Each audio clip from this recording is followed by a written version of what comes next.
Kryepiskopi i Tiranës, Durrësit dhe i gjithë Shqipërisë, Imzot Joani, ka mbajtur një predikim të rëndësishëm me rastin e së dielës së etërve të sinodit të parë ekumenik. Në fjalën e tij, ai ka reflektuar mbi rëndësinë historike dhe frymore të këtij sinodi, duke theksuar rolin e tij në ruajtjen e së vërtetës doktrinare dhe unitetit të kishës. Përmes një fjalimi të mbushur me frymëzim, kryepiskopi Joani ka ftuar besimtarët të reflektojnë mbi mësimet e etërve të shenjtë, të cilët me guxim dhe urtësi mbrojtën besimin orthodoks kundër herezive të kohës, duke vendosur themelet për një kishë të bashkuar në të vërtetën dhe dashurinë e Krishtit.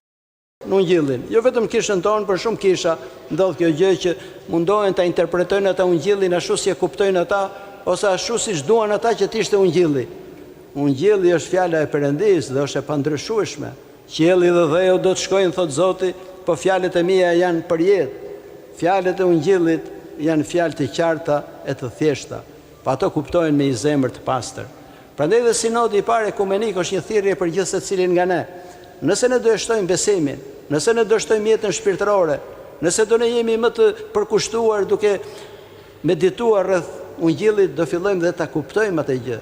E duke kuptuar këtë, do njohim dhe madhështinë e etërve të kishës, se si ata e ruajtën, e si e kishin njohur realisht besimin e tyre, ashtu si Zoti e kishte transmetuar në tokë. 318 vetë. Ne nuk e dim saktisht se sa mund të ketë qenë nga ana historike atje, por ky numër i zgjedhur është një numër shumë i rëndësishëm, sepse ishin përfaqësues nga gjithë Perëndëria. Dhe një sinod ekumenik këtë kuptimin ka. Është një sinod kur mblidhen gjithë peshkopët, marrin një vendim që merret me shumicë gjithmonë vendimi, dhe pastaj është i detyrueshëm për të gjithë të krishterët e tjerë, sepse është bërë nga njerëz të shenjtë, frymëzuar nga Shpirti i Shenjtë.